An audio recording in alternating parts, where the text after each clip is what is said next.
Hello everyone, हम लोग chapter कर रहे हैं theory of income and employment और ये वीडियो उस चैप्टर की 4th वीडियो है। इससे पहले मैंने 3 वीडियोस बना दिए हैं। अगर आपने अभी तक नहीं देखा है तो आप प्लीज़ वो तीनों वीडियो पहले देख लो। एंड आई सजेस्ट कि आप एक ही दिन में वो सारे वीडियोज़ मत देखो, बिकॉज वो फिर रिटेंशन रह नहीं जाता है एक ही दिन में सारा आप करना चाहो। तो कल के वीडियो में हमने कहाँ तक करा? हम लोगों ने कंजम्पशन फंक्शन की इक्वेशन को डिराइव करा। आज मैं अब वो फिर से रिपीट कर दूँगी क्योंकि इस टॉपिक से न्यूमेरिकल्स आते हैं, तो आपको कंसेप्ट बिल्कुल क्लियर रखना है। Most of the questions numericals के इसी पार्ट से आते हैं। ये इस वीडियो में मैं जो कराऊंगी मोस्ट ऑफ द क्वेश्चंस इसी से आएंगे। इसके बाद का भी है बट बेसिक यही है। इसके ये नहीं पता होगा तो नेक्स्ट चैप्टर का न्यूमेरिकल नहीं बनेगा। तो मैं रिपीट करती हूँ। हम लोगों ने मैं सबसे पहले बता देती हूँ APC एंड APS के रिलेशनशिप को। फिर मैं बताऊंगी MPC एंड MPS के रिलेशनशिप को। हम लोगों ने इनकम का क्या पढ़ा? Y = C + S। क्यों? क्योंकि भाई इनकम को या तो हम कंज्यूम करेंगे या सेव करेंगे। अब देखो, हम इसे y लिख सकते हैं। न्यूमेरेटर और डिनोमिनेटर को इनकम से डिवाइड करा, LHS and RHS, dividing both sides by y। Basic सा मैथ्स है। अब आगे देखो, ये हो गया 1। C/y, हमारा APC का फॉर्मूला क्या होता था? APC = C/y होता था। कंजम्पशन बाय इनकम, वही था हमारा average propensity to consume. And APS = savings by income, ये हो गया हमारा एवरेज प्रोपेंसिटी टू सेव। इसके अकॉर्डिंग C/y, हम C/y को APC लिख सकते हैं, बिल्कुल लिख सकते हैं। S/y को APS लिख सकते हैं, बिल्कुल लिख सकते हैं। क्या पता चला? APC + APS = 1। अब अगर आपको APC पता रहे तो APS निकाल लोगे, APS पता रहे तो APC निकालोगे, बिकॉज थर्ड तो हमें पता है। अब इन दोनों में से कुछ एक पता रहे तो तीसरा निकाल ही जाना है। तो APC + APS = 1, क्योंकि इनकम को या तो हम कंज्यूम करते हैं या सेव करते हैं। अब देखो, अब मैं बताऊंगी MPC एंड MPS के रिलेशनशिप को। Again, income = consumption plus savings, ठीक है। Change in income, change in consumption, change in savings. भाई मान लो हमारा इनकम 100 रुपये से 200 रुपये हो गया। अब वो जो 100 रुपये हुआ, बढ़ा हमारा इनकम। चेंज इन इनकम जो है उसे या तो हम उस 100 रुपये में 50 रुपये या 60 रुपये कंज्यूम कर लिए, बाकी का 40 रुपये सेव कर लिए, या मान लो 40 रुपये सेव कर लिए तो 60 रुपये कंज्यूम कर लिए। कुछ भी कॉम्बिनेशन हो सकता है। बट हम अपने चेंज इन इनकम को क्या कर रहे हैं? फाइनली अपने चेंज इन इनकम को भी हम अपने कंजम्पशन और सेविंग्स में बांट रहे हैं, ठीक है। तो हम लिख सकते हैं ना, change in income = change in consumption plus change in saving. पहले भी कुछ कंजम्पशन होगा इनकम के साथ, वो और बढ़ गया, तो पहले भी कुछ सेविंग्स होगा, इनकम बढ़ने के साथ वो और सेविंग्स बढ़ गया। तो हम क्या लिखेंगे? Change in income = change in consumption plus change in savings. अब देखो,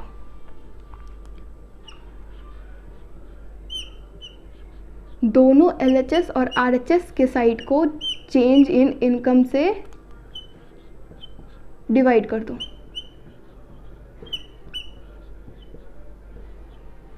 डिवाइडिंग बोथ साइड्स बाय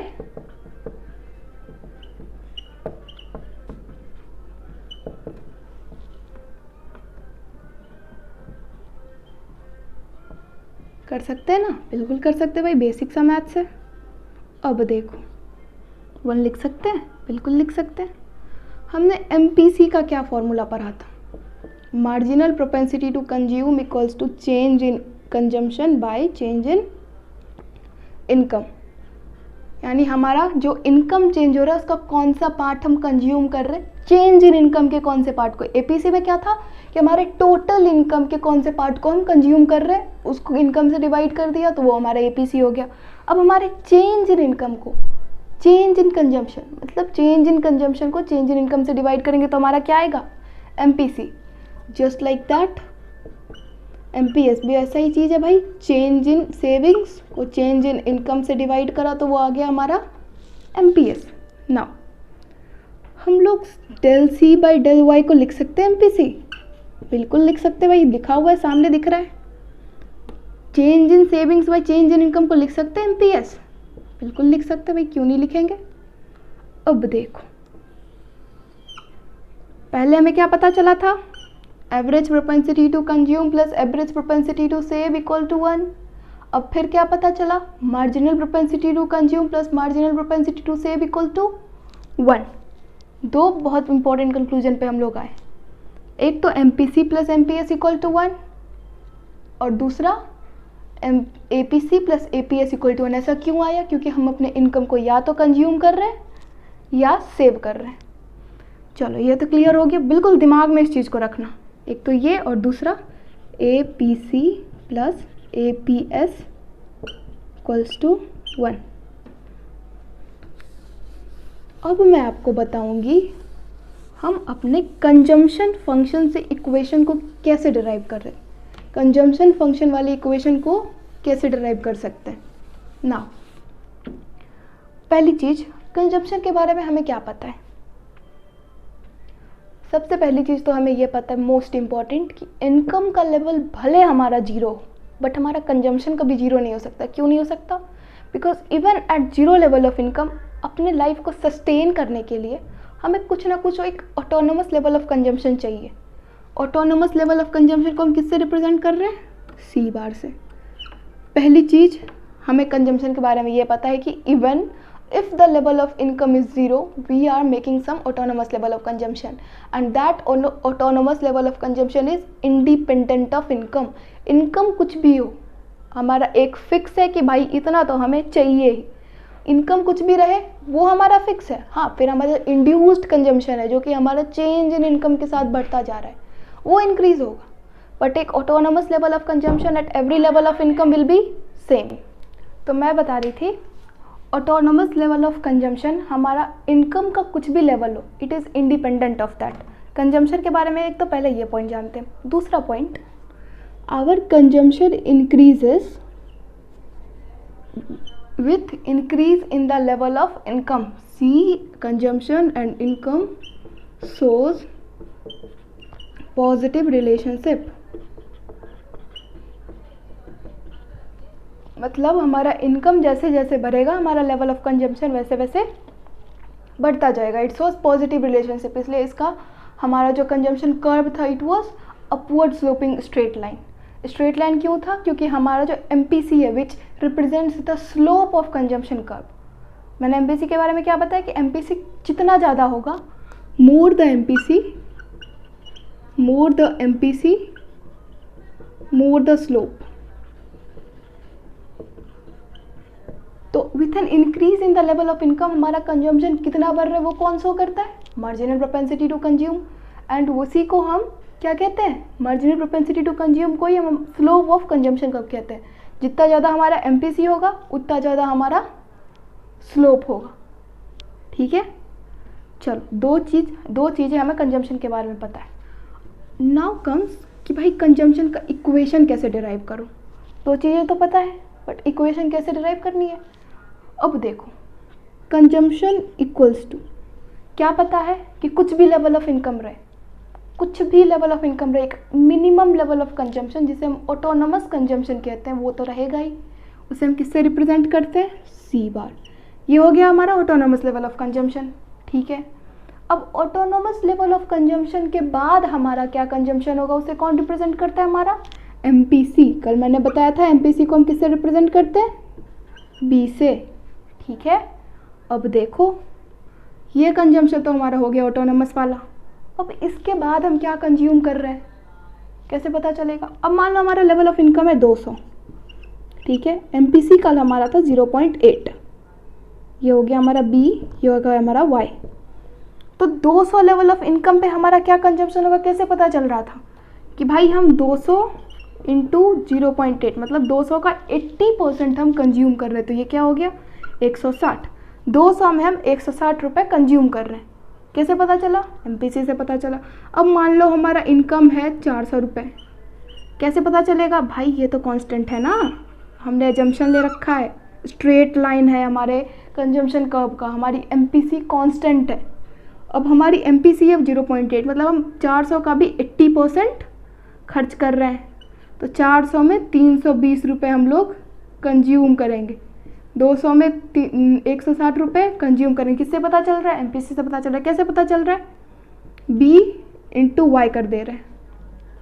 तो ऑटोनोमस लेवल ऑफ कंजम्पशन के बाद हमारा इंड्यूस्ड कंजम्पशन क्या होगा, क्योंकि हमारा इनकम किस कंजम्पशन को अफेक्ट कर रहा है, ऑटोनोमस लेवल ऑफ कंजम्पशन तो इंडिपेंडेंट ऑफ इनकम है, कुछ भी इनकम रहे ये तो रहना ही है। अब उसके बाद हमारे इंड्यूस्ड कंजम्पशन को कौन इम्पैक्ट कर रहा है, हमारा मार्जिनल प्रोपेंसिटी टू कंज्यूम, ठीक है, this is independent of the level of income. कुछ भी हो इनकम लेवल हमारा 0 हो ये तो रहेगा ही, कोई फर्क नहीं पड़ता इनकम कुछ भी रहे। अब मान लो इनकम बढ़ा, तो with an increase in income उस इनकम का कौन सा पार्ट हम कंज्यूम कर रहे हैं, that is shown by marginal propensity to consume. तो यही है हमारा कंजम्पशन का इक्वेशन कि भाई एक मिनिमम लेवल ऑफ कंजम्पशन जिसे हम ऑटोनोमस कंजम्पशन कहते हैं, प्लस जो हमारा इनकम है उसका कौन सा पार्ट हम कंज्यूम कर रहे हैं, that is our autonomous level of consumption, sorry that is our total consumption. Autonomous consumption इसे हम कह रहे हैं autonomous consumption plus induced consumption.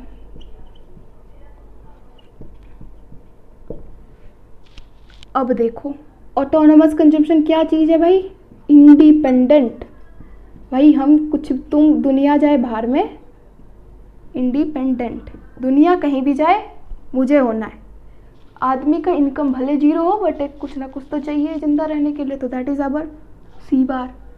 अब ये देखो ये डिपेंडेंट है, किस पे डिपेंडेंट है, डिपेंडेंट है हमारे लेवल ऑफ इनकम पे। तो ये हो गया हमारा टोटल कंजम्पशन कर्व का ग्राफ, सॉरी इक्वेशन। अब देखो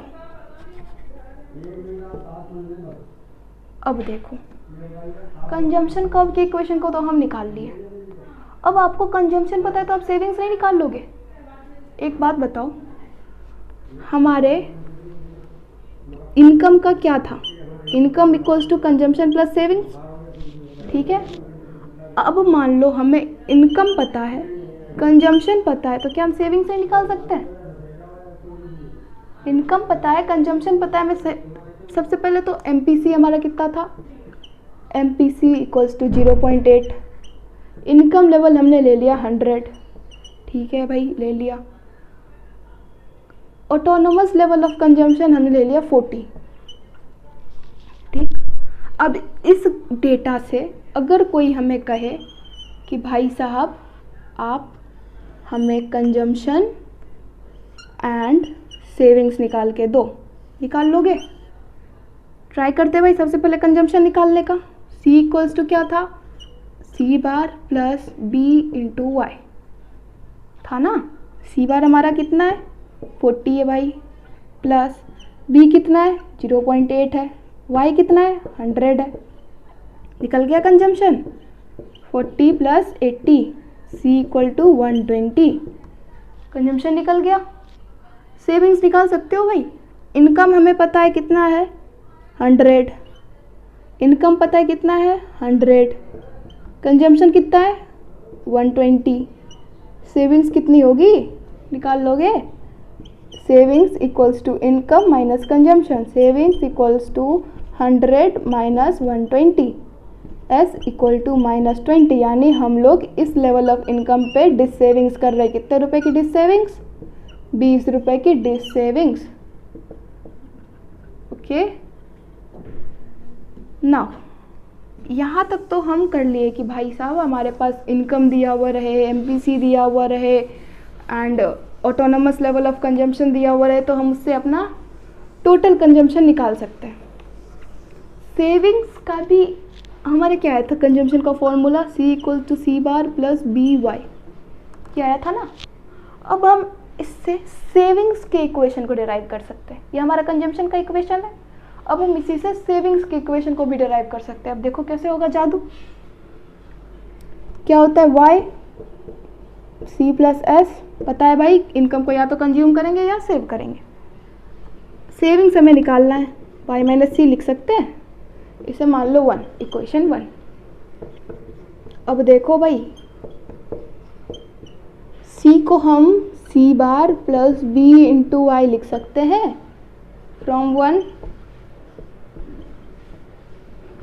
लिख सकते हैं ना c को c bar plus b into Y, autonomous consumption plus induced consumption equal to total consumption, सीधी सी बात है। अब हम इसमें y को अगर कॉमन ले लें तो हमारा क्या आता है, y को कॉमन लेने के बाद बचेगा आपका इधर c बार अगर ले लूँ माइनस c बार हो जाएगा plus 1 minus B Y, taking y as common. अगर मैं y को कॉमन ले लूँ, इसी को सिंप्लीफाई करके y कॉमन ले लूँ तो हमारा ये आ जाएगा, यही हमारा सेविंग्स भाई साहब। और क्या है, अब पहले जो हमने डेटा लिया था उसमें क्या लिया था, y इक्वल्स टू 100, इनकम हमारा 100 था, b था 0.8, फिर हमारी c डैश थी 40। अब इसी से कोई आपको कहीं कंजम्पशन तो हमने उससे निकाल लिया, सीधी सी बात है। अब इसी से कोई कहे आप सेविंग्स भी निकालो, एक तो भाई सीधी सी बात हो गई कि हमें इनकम पता है, कंजम्पशन पता है, हम सेविंग्स निकाल लेंगे। लेकिन इस इक्वेशन से निकालने के लिए क्या करना पड़ेगा, एक मेथड तो वो हो गया सेविंग निकालने का, भाई पहले हम इससे कंजम्पशन निकाल लेंगे, उसको इनकम से माइनस कर देंगे तो हो जाएगा हमारा सेविंग्स। कितना आया था उसके अकॉर्डिंग, -20। अब हम इस इक्वेशन के अकॉर्डिंग सेविंग्स निकालते हैं, करके देखो भाई, इक्वेशन में वैल्यू दो, सेविंग्स निकालनी है हमें, c कितनी है 40, माइनस में है तो -40 हो जाएगा। यहाँ कुछ नहीं किया है मैंने, बस इनकम को कॉमन लिया तो ये आपका आ जाएगा।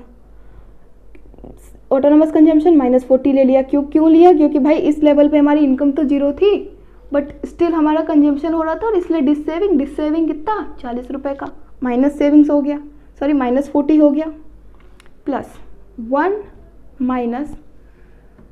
माइनस बी कितना है हमारा 0.8,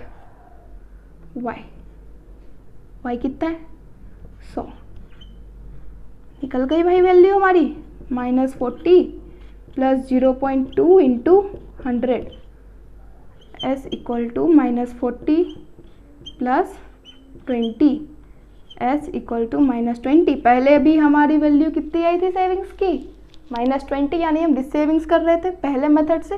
पहले मेथड में हमने क्या करा, कंजम्पशन के इक्वेशन से पहले कंजम्पशन निकाला, फिर सेविंग्स के लिए y माइनस सी कर दिया।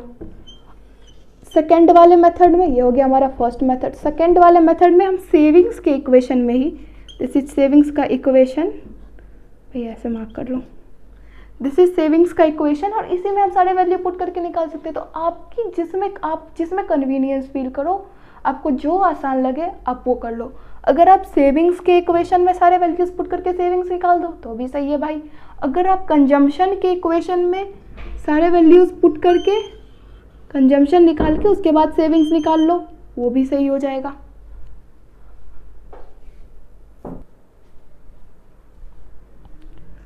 तो हमने कर लिया सेविंग्स का इक्वेशन, कंजम्पशन का इक्वेशन, और अगर हमें वैल्यूज दिए हुए रहे income, marginal propensity to consume, अगर आप इतना मानो मार्जिनल प्रोपेंसिटी टू कंज्यूम हमें दिया हुआ है तो मार्जिनल प्रोपेंसिटी टू सेव नहीं निकाल सकते हैं?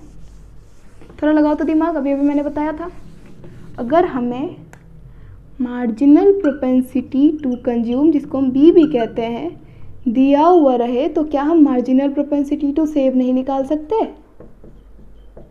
अभी हमने क्या पढ़ा था, एमपीसी एंड एमपीएस के रिलेशनशिप को, एमपीसी प्लस एमपीएस गिव्स 1। अब मानो हमें ये दिया रहे, क्या दिया हुआ है, कुछ भी ले लो, 0.8 लिया मैंने, प्लस एमपीएस हमें निकालना ही है, equals to 1, MPS equal to 0.2, निकल नहीं गया। तो हमने देख लिया कौन से कंसेप्ट्स, कंजम्पशन इक्वेशन, उससे हमने सेविंग इक्वेशन ड्राइव कर लिया। उसके बाद अगर हमें income, marginal propensity to consume and autonomous level of consumption दिया हुआ है तो हम उससे कंजम्पशन कैसे निकाल सकते हैं, सेविंग्स कैसे निकाल सकते हैं, उसके 2 मेथड मैंने आपको बता दिए। चलो अब आगे देखते हैं। ये तो आपको न्यूमेरिकली हेल्प करेगा, नेक्स्ट चैप्टर में ज़्यादा न्यूमेरिकल्स है, इसमें कम है, बट ये पता नहीं होगा तो नेक्स्ट चैप्टर में भाई बहुत समस्या होना है। हमारे एग्ज़ाम में क्वेश्चन आता ही आता है, चाहे हाफ ईयरली में आपके ये चैप्टर हो या आपके प्री बोर्ड में हो या आपके बोर्ड्स में हो, आपने ये क्वेश्चन आना ही आना है कि भाई आप ना, आपको एक दे दिया कुछ भी, ठीक है, मान लो दे दिया, चलो c equals to c dash plus B Y, हमें पता ही है। अब इससे कहेगा कि भाई आप ना एक कंजम्पशन कर्व बनाओ और फिर उससे सेविंग कर्व डिराइव करो। कैसे करोगे? इसमें आपको c डैश का वैल्यू वही दे दिया, b equal to 0.8, y equal to 100 and ठीक है, b equal c dash equals to 40। इसके बाद आपको कहेगा आप कंजम्पशन कर्व बनाओ और उससे एक सेविंग कर्व डिराइव करो। सबसे पहले तो आप कंजम्पशन कर्व बनाओ। चलो ठीक है, बना लिया कंजम्पशन कर्व। बहुत अच्छे से समझना इस चीज़ को, आपको इसका एक्सप्लेनेशन भी लिखना पड़ेगा। ठीक से सुन लोगे तो एक्सप्लेनेशन लिख लोगे, स्टैंडर्ड 12th के बच्चे हो, बुक में तो दिया ही है ऑब्वियसली। चलो हमने बना लिया कंजम्पशन कर्व। कैसे बना? एक कुछ ना कुछ 0 y x इनकम, भाई हमारा लेवल ऑफ इनकम कुछ भी रहे, कुछ ना कुछ लेवल ऑफ कंजम्पशन रहेगा जिसे हम किससे रिप्रेजेंट कर रहे हैं, सी बार से। बना लिया एक हमने कंजम्पशन कर्व। अब इससे हमें कह रहा है कि भाई तू एक सेविंग्स कर्व भी ड्राइव कर। कैसे करोगे? मन हो तो आप एक ही ग्राफ पे कर सकते हो, मन है तो आप दूसरा नीचे भी ग्राफ बना सकते हो। अगर मैं दूसरा ही ग्राफ बना लूँ, बट स्केल सेम होना चाहिए अगर आप 2 ग्राफ बना रहे हो तो। चलो दूसरा ग्राफ बना लिया मैंने।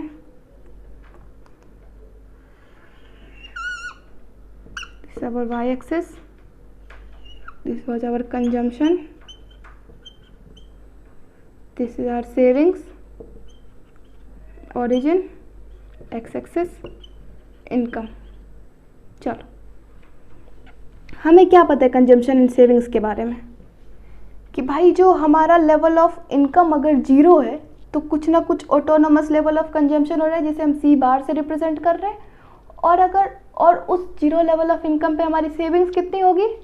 नेगेटिव में होगी। कितनी होगी? उतनी ही नेगेटिव होगी जितनी कि हमारी ऑटोनोमस लेवल ऑफ कंजम्पशन है। भाई साहब अगर ये इतना का इंटरसेप्ट यहाँ पे है इस लेवल का, तो आप सेम लेवल ऑफ इंटरसेप्ट यहाँ पे ना निगेटिव में बना लो। मान लो ये रहा। चलो ठीक है, अब मैंने क्या बताया था सेविंग्स कर्व के बारे में? कहाँ से स्टार्ट होता है? जहाँ पे हमारा सी डैश का निगेटिव इंटरसेप्ट बना, यहाँ से स्टार्ट होगा हमारा सेविंग्स कर्व। एक लेवल पे हमारा क्या होता है? Saving is equal to 0। किस लेवल पे? ब्रेक इवन पॉइंट पे। जहाँ हमारी सेविंग्स 0 होती है वहाँ हमारा कंजम्पशन इक्वल टू इनकम होता है। अब यहाँ पे आप एक इनकम का बना लो y, ये हो गई हमारी सी कर्व, कंजम्पशन कर्व। ये हो गई हमारी एएस और इनकम वाली कर्व।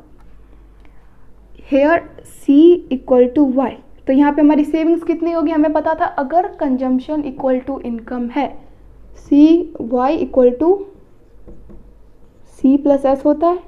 अगर हमारा कंजम्पशन इक्वल टू इनकम है तो s कितना होगा? ऑब्वियस सी बात है 0 होगा। तो जिस लेवल पे इसे हम क्या कहते थे? Break even point. क्या कहते थे? Break even point. अब देखो हमारी सेविंग्स कर्व की स्टार्टिंग पॉइंट ये हुई, मैंने एस लिख दिया।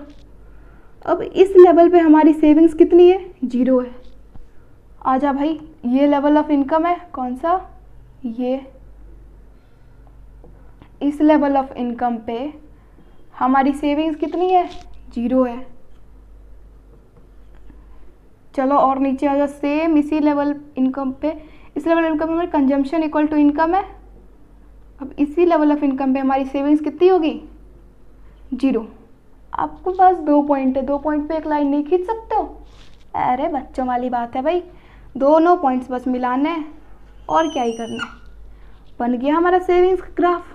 क्या करा हमने, कंजम्पशन के ग्राफ से सेविंग का ग्राफ बनाया। कैसे, स्टार्ट कहाँ से होगा ये कैसे पता चला, हमें बस 2 पॉइंट चाहिए कोई भी एक लाइन बनाने के लिए। स्टैंडर्ड 9th में आपने पढ़ा होगा कि कोई भी 2 पॉइंट है हम उसके बीच लाइन बना सकते हैं। हमें सबसे पहले पता ये होना चाहिए कि वो पॉइंट स्टार्ट कहाँ से होगा, कहाँ से स्टार्ट होगा, निगेटिव इंटरसेप्ट होगा, कितना निगेटिव होगा, जितना हमारा ऑटोनोमस लेवल ऑफ कंजम्पशन है। अब मान लो ये 40 यूनिट्स है यहाँ पे, तो ये भी यहाँ पे 40 यूनिट्स होगा। भाई हमारा autonomous level of consumption equal to dissaving at zero level of income, at zero level of income. पता चल गया ये कि भाई हमारा सेविंग्स का कब स्टार्ट कहाँ से होगा। अब आगे दूसरा पॉइंट के लिए क्या करना पड़ेगा कि भाई जिस लेवल ऑफ इनकम पे, हमें सेविंग्स के बारे में क्या पता है, जिस लेवल ऑफ इनकम पे कंजम्पशन इक्वल होता है इनकम के, उस लेवल ऑफ इनकम पे हमारी सेविंग्स कितनी होती है, 0 होती है। तो सेविंग्स 0 करने के लिए वो लेवल ऑफ इनकम ढूंढना पड़ेगा। कैसे मिलेगा, यहाँ से मिल गया भाई, हमें क्या ज़रूरत है कहीं और जाने की। जहाँ पे हमारा ये दोनों कर्व इंटरसेक्ट करा वहीं पे तो इक्वल है, कंजम्पशन इक्वल टू इनकम।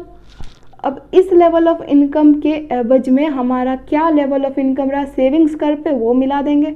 अब 2 पॉइंट्स हमें मिल गए, खींच दो एक लाइन, बन गई हमारी सेविंग्स कर्व।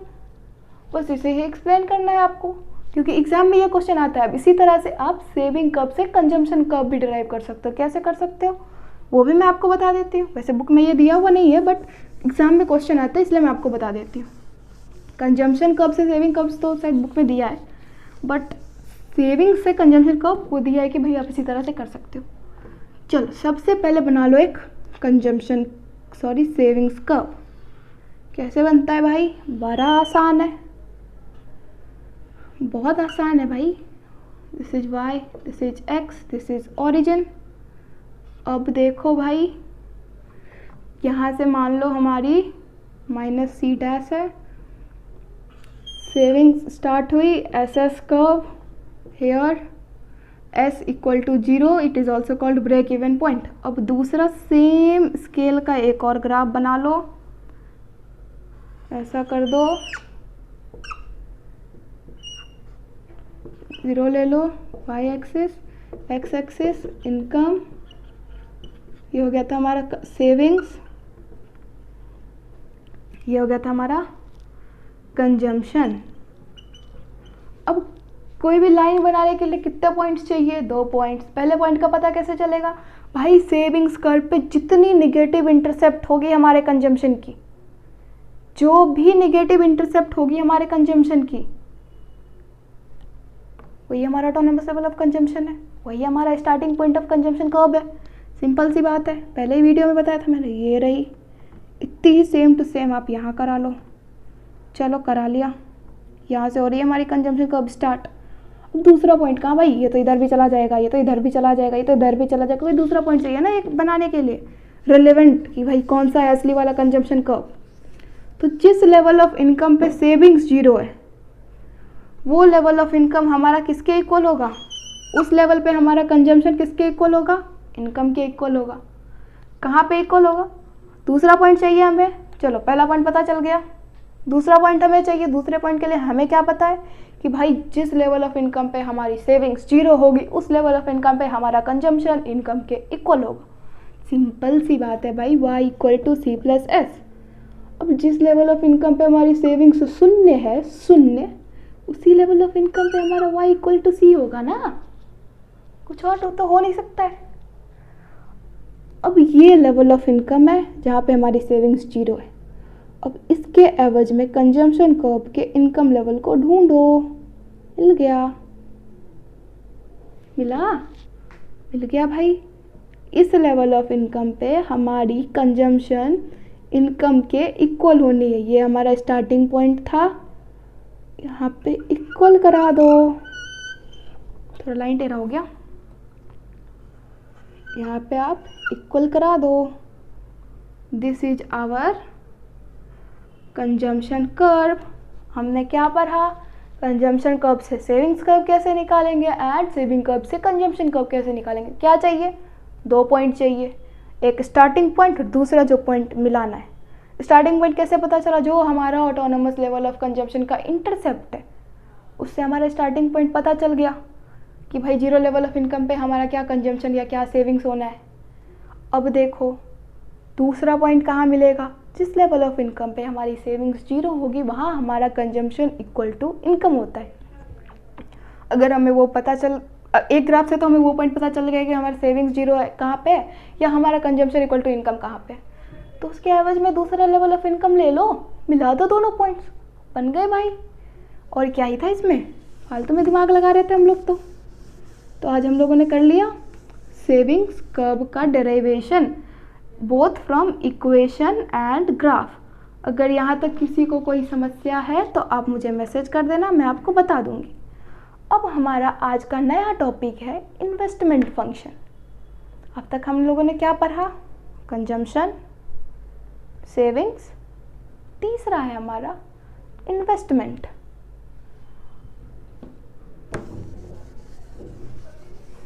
हम लोग एग्रीगेट डिमांड में कितने डिटर्मिनेंट्स को पढ़ने वाले थे, AD equals to consumption plus investment plus government का जो खर्च है प्लस एक्स माइनस एम, जिसमें हमारा एजम्पशन था कि हम टू सेक्टर इकोनॉमी पढ़ रहे हैं, इसलिए ये दोनों तो भाई ऐसे ही उड़ा दिए।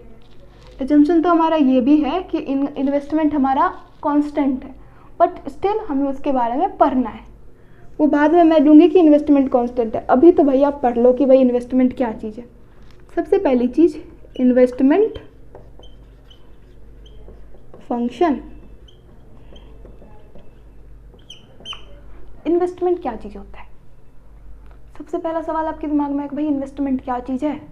अरे कॉमर्स स्टैंडर्ड 11 से पढ़ रहे हो, इतना तो पता होगा ना कि इन्वेस्टमेंट क्या है, कौन करता है, किस मोटिव से किया जाता है।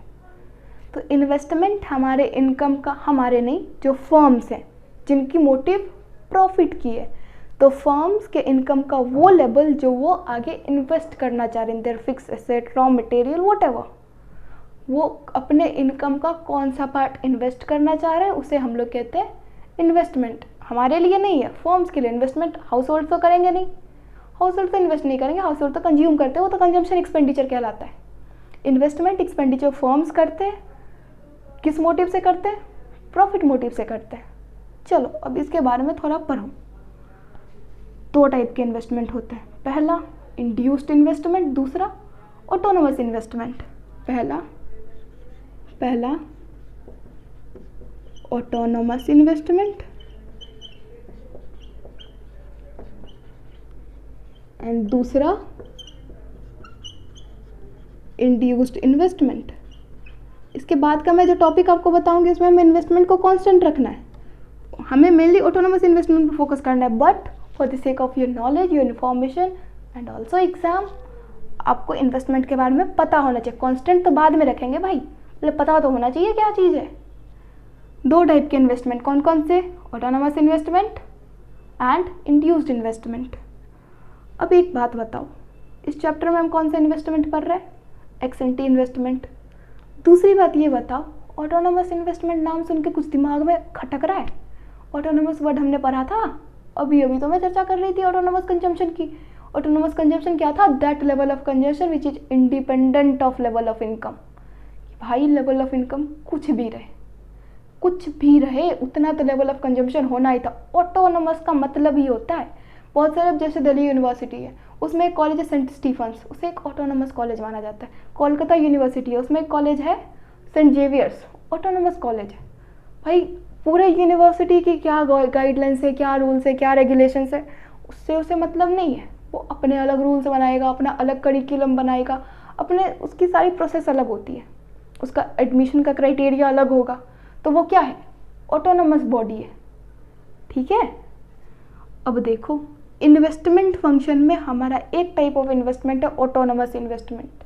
अभी किसी यूनिवर्सिटी से तो रजिस्टर्ड है नहीं, किससे है रजिस्टर्ड, इनकम से रजिस्टर्ड है।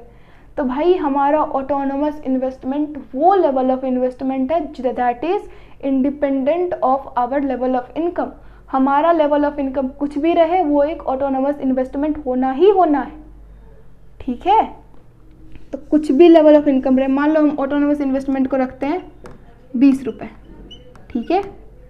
अब हमारा इनकम 0 है, 100 है, हमारा नहीं फर्म्स का, 200 है, 300 है, 400 है। ऑटोनोमस इन्वेस्टमेंट सेम रहेगा भाई, 20 20 20 20 20। अब इसका ग्राफ भी बना लो आप, संतुष्टि ना मिले तो। इनकम बढ़ता जा रहा है, 10 20 30 40 50, 10 20 30 40 50, 100 200 300 400 500, 100 200 300 400 500। 100 level of zero level of income पे क्या इन्वेस्टमेंट? 20 रुपये। 100 लेवल ऑफ इनकम पे क्या इन्वेस्टमेंट? 20 रुपये। 200 पे 20 रुपये, 300 पे 20 रुपये, 400 पे 20 रुपये, हर एक माल 20 रुपये। एनीवे क्या आया? आ गया हमारा ऑटोनोमस इन्वेस्टमेंट का ग्राफ। क्या ऑब्जर्व कर रहे हो ग्राफ से? क्या ऑब्जर्व कर रहे हो ग्राफ से?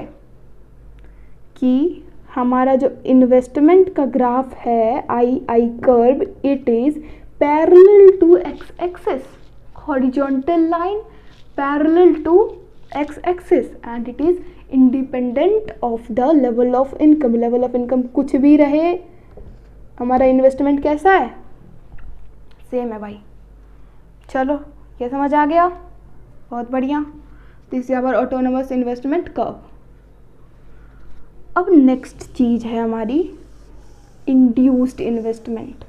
बड़े काम की चीज़। ऑटोनोमस तो भाई सिंपल सा चीज़ था भाई। क्या था autonomous investment? The investment which is independent of the level of income. अब आता है हमारा इंड्यूस्ड इन्वेस्टमेंट। इंड्यूस वर्ड से क्या समझते हो? इंड्यूस वर्ड से लाइक मैं आपको इंड्यूस कर सकती हूँ पढ़ने के लिए। मैं पढ़ नहीं सकती आपके बदले, but still I can induce you to do that.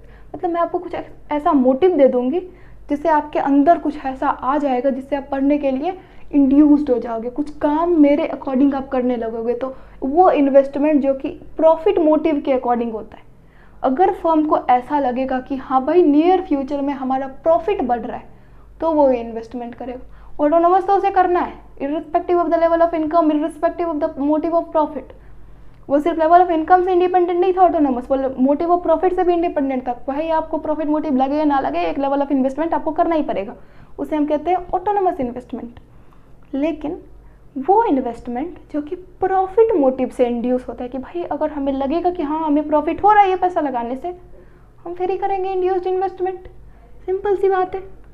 चलो दूसरी हमारी induced investment, the level of investment which is derived by the motive of profit. अब ये किस पे डिपेंड करता है? दो चीज़ें होती हैं। एक पहली चीज़ होती है मार्जिनल इफिशियंसी ऑफ इन्वेस्टमेंट, कहते हैं उसको MEI। क्या कहते हैं? MEI। एंड दूसरा होता है हमारा rate of return. Rate of return क्या होता है? Rate of return on investment का मतलब, हम मान लो बैंक में पैसा लगा रहे हो, ठीक?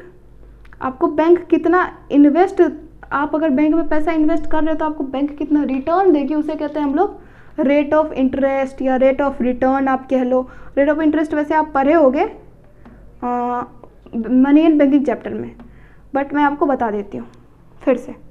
पहला तो मार्जिनल इफिशियंसी ऑफ इन्वेस्टमेंट, दूसरा रेट ऑफ इंटरेस्ट। अब मान लो एक चीज़ कि मार्केट में जो हमारा रेट ऑफ इंटरेस्ट है वो 6% है। यहाँ पे मैं आपको पहले बताती थी 6% है। MEI क्या होता है भाई? क्या चीज़ है MEI?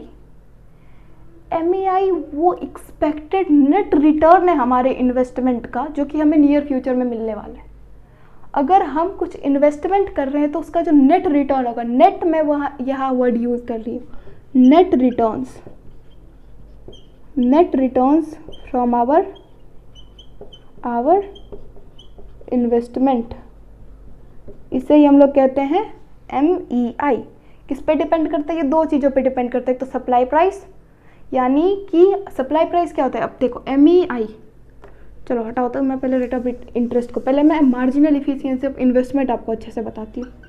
MEI ये ना भाई सब दो फैक्टर पे डिपेंड करता है। मार्जिनल इफिशियंसी ऑफ इन्वेस्टमेंट मतलब क्या बताया कि भाई अगर आप कुछ पैसा लगा रहे हो तो उस पैसे से, अगर मान लो आप कोई एसेट खरीद रहे हो तो उस एसेट को खरीदने में जितना आपका पैसा लगा है उससे उस एसेट के लाइफ टाइम में जो नेट रिटर्न आएगा, नेट रिटर्न मतलब रेवेन्यू माइनस कॉस्ट। अगर आप कोई एसेट खरीद रहे हो तो उसे चलाने का भी कुछ ना कुछ तो खर्चा होगा ना। अब मान लो कोई आपने मशीन खरीदा, उसके चलाने का भी तो कुछ ना कुछ खर्चा है ना, इसलिए मैं नेट रिटर्न बोल रही हूँ। अगर आपको उसे 2000 रुपये आ रहा है और आपका 500 रुपये चला जा रहा है, उसको चलाने में ऑपरेटिंग कॉस्ट है उसका, तो आपका नेट रिटर्न कितना है? 1500 रुपये ही है। भाई 2000 तो हमें आ रहा है बट 500 जा भी तो रहा है, तो हम उस 500 को क्यों देखें? तो हम नेट रिटर्न इसलिए लिख रहे हैं क्योंकि हमारा कुछ ना कुछ कॉस्ट है, हम उसे एक्सक्लूड करेंगे। MEI किन चीज़ों पे डिपेंड करता है? 2 चीज़ों पे। पहला सप्लाई प्राइस। सप्लाई प्राइस मतलब अगर आप कुछ इन्वेस्टमेंट करना चाह रहे हो, अगर आप कुछ इन्वेस्टमेंट करना चाह रहे हो तो उस इन्वेस्टमेंट को करने का आपका कॉस्ट क्या है। अगर आप कोई मशीन खरीदना चाह रहे हो तो मशीन का कॉस्ट क्या है? That is it's supply price. Cost of acquisition is called supply price. And दूसरा होता है हमारा प्रोस्पेक्टिव यील्ड। प्रोस्पेक्टिव यील्ड क्या चीज़ है भाई? बस वही चीज़ जो मैं आपको बता रही थी कि आप इस मशीन से, ये जो आप सप्लाई प्राइस कर रहे हो, ये तो आपका ठीक है कांस्टेंट, एक बार आपने लगा दिया। मेन यहाँ पे क्या फैक्टर है कि भाई उस सप्लाई प्राइस से आपको यील्ड कितना मिल रहा है, मतलब आपको रिटर्न कितना मिल रहा है। ठीक है, अगर आप 10,000 मान लो इन्वेस्टमेंट कर रहे हो, net return I am using the word net return. Example से समझते हैं। मान लो आपकी मशीन की सप्लाई प्राइस है 10,000 रुपये। मशीन की सप्लाई प्राइस क्या है? 10,000 रुपये। अब इस 10,000 रुपये में आपको ऐसा लग रहा है कि आप इस 10,000 रुपये से 1,000 रुपये कमाओगे। 10,000 लगाने के बाद इस मशीन के पूरे लाइफ टाइम में आप 1,000 रुपये कमाओगे नेट रिटर्न। मान लो 1200 आप कमा रहे थे एंड उसका कॉस्ट था 200 रुपये। नेट रिटर्न की बात हो रही है इसलिए मैंने 1200 ले लिया। कॉस्ट था उसका 200 रुपये, ये था आपका रिटर्न एंड ये था आपका cost. Net return equal to return minus cost equal to 1000 rupees. अगर आप 10,000 रुपये लगा रहे हो तो उससे आपको 1,000 रुपये मिलने वाला है इन द फ्यूचर। तो फिर आपकी प्रोस्पेक्टिव यील्ड क्या होगी? सिंपल सी बात है भाई, कितने रुपए लगाए हमने? 10,000 रुपये लगाए। रिटर्न कितना मिल रहा है? 1,000 रुपये का। प्रोस्पेक्टिव यील्ड क्या होगी भाई? 10% होगी। परसेंटेज में निकालते 3 कट गए। प्रोस्पेक्टिव यील्ड कितनी है? 10%। अब दूसरी चीज़, पहला तो ये फैक्टर हो गया। अब दूसरा चीज़ सप्लाई प्राइस।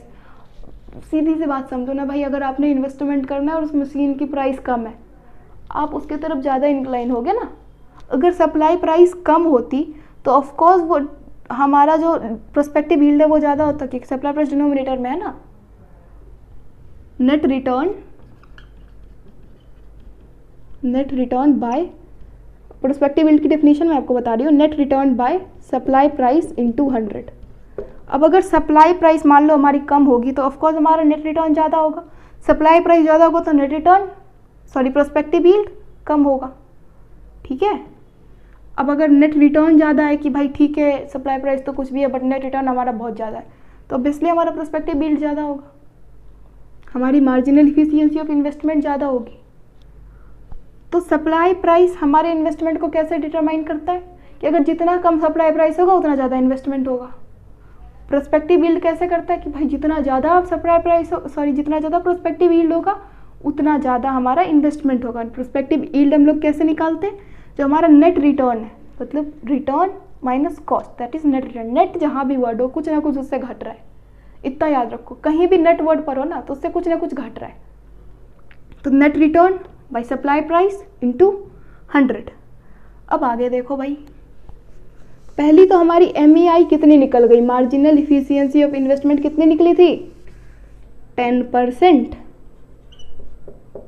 एंड हमने ROI कितना लिया था? ROI, ये पहली फैक्टर थी। दूसरी ROI हमने लिया था 6%। ROI क्या चीज़ होता है कि भाई अगर यही 10,000 रुपये आप बैंक में लगा देते तो during that period of time you would have received 6% of that 10,000. What would be that? Rupees 600. But if you will invest that same amount of 10,000 in the investment of a new machinery, then you will get 10% of that amount. What is that 10%? 10% of 10,000, that is 1,000. Now, as a rational investor, as a rational firm, what decision would you have taken between these? If you will compare your marginal efficiency of investment with the rate of investment or rate of interest, that if you would have invested that rupees 10,000 in a bank or any other place where you were getting 6% interest, instead if you will invest that 10,000 in your machinery, you will get 10% interest, which is 1,000 and this is 600. आप as a rational firm कौन सा decision लोगे? आप बाहर bank में लगाना पसंद करोगे या आप फर्म में मशीनरी खरीदना पसंद करोगे? कोई सवाल ही नहीं है इसमें. एवरीवन विल वांट कि भाई हम मशीनरी खरीद लेंगे. अगर मान लो यही रेट ऑफ इंटरेस्ट आपका बैंक से या कहीं से भी 20% देता, तो आपका हो जाता कितना? 20% ऑफ 10,000 दैट इज 2,000. फिर कहाँ इन्वेस्ट करते हैं भाई? ऑब्वियसली बैंक के पास जाते. क्यों ले इतना टेंशन? हम मशीन ले, फिर उसमें हमको पैसा भी तो नहीं आ रहा है ना. ठीक है, टेंशन लेने के बाद पैसा है तो मैं मानती हूँ, पैसा भी तो नहीं आ रहा है ना. तो if our MEI is more than ROI, we will do investment. But if our MEI is this, we will not do our investment. तो आज हमने क्या पढ़ा? हमने पढ़ा consumption equation, savings equation, consumption curve and saving curve का derivation एक दूसरे से, एंड देन अबाउट इन्वेस्टमेंट कि भाई फर्म कब इन्वेस्ट करेगा, ऑटोनमस इन्वेस्टमेंट क्या आता है. वैसे नॉर्मली आपको आगे इक्विलिब्रियम में इन्वेस्टमेंट को कांस्टेंट रखना, that is we have to read about only autonomous investment. But I have told you about that investment कि भाई क्या ही होता है चीज़, क्योंकि इससे क्वेश्चंस आते हैं कि भाई अब मान लो कोई एक केस स्टडी आपको दे दिया और उसमें कहा कि बताओ इस केस में फर्म इन्वेस्ट करेगा या नहीं. अगर मुझे क्वेश्चन बनाना है तो मैं ऐसे ऐसे क्वेश्चंस ही दूंगी. पूरा केस स्टडी दे के मैं आपसे पूछूंगी कि भाई बताओ इसमें फर्म इन्वेस्ट करेगा आगे या नहीं. अब आप सबसे पहले तो निकालोगे MEI के लिए आप पता करोगे सप्लाई प्राइस क्या है. सप्लाई प्राइस से प्रोस्पेक्टिव यील्ड निकालने के लिए क्या करोगे? नेट रिटर्न पता करोगे कि भाई कॉस्ट भी तो कुछ लग रहा है, तो return minus cost that is our net return divided by supply price into 100 that is our prospective yield that is our marginal efficiency of investment. Again marginal efficiency of investment से कुछ समझ रहे हो? एडिशनल 10,000 लगा रहे हैं, ये नहीं कि हमारी टोटल इन्वेस्टमेंट है, उस एडिशनल 10,000 से हमें क्या मिलना है. मार्जिनल वर्ड पे ध्यान दिया करो. रेट ऑफ इंटरेस्ट, फिर आप देखो कि भाई मार्केट में क्या रेट ऑफ इंटरेस्ट है, फिर आप उसी इन्वेस्टमेंट के अमाउंट से रेट ऑफ इंटरेस्ट निकालोगे. अगर आपको लगेगा कि भाई आपका rate of interest is more then MEI, नहीं करोगे investment. Rate of interest is less than MEI, तो करोगे इन्वेस्टमेंट. ये था नटसेल में सारा. ऐसा कुछ है तो नहीं, रियलिस्टिक टर्म में सोचना, ये नहीं कि रट्टा मार रहे हैं क्या होता है क्या, कभी नहीं कर पाओगे इकोनॉमिक्स. आई होप आज का वीडियो मैं यहाँ पे ख़त्म कर रही हूँ. अगले चैप्टर में, अगले वीडियो में क्या करना है, अगले वीडियो में हम लोग करेंगे x anti and expose savings and investment. भाई क्या होता है वैसे आप कर लियो, बट मैं इसलिए एक बार बता दूँगी, बेसिक आइडिया तो होगा ही. फिर उसके बाद हम फुल एम्प्लॉयमेंट किसे कहते हैं वो करेंगे, एंड थोड़ा सा टच में दूंगी इक्विलिब्रियम वाले पार्ट को. I will try. तब तक के लिए बाय. आप लोग यहाँ तक पढ़ लेना. कोई डाउट हो तो आप मुझे मैसेज करो, नंबर होगा ही मेरा सबके पास, and feel free to reach out to me. Thank you.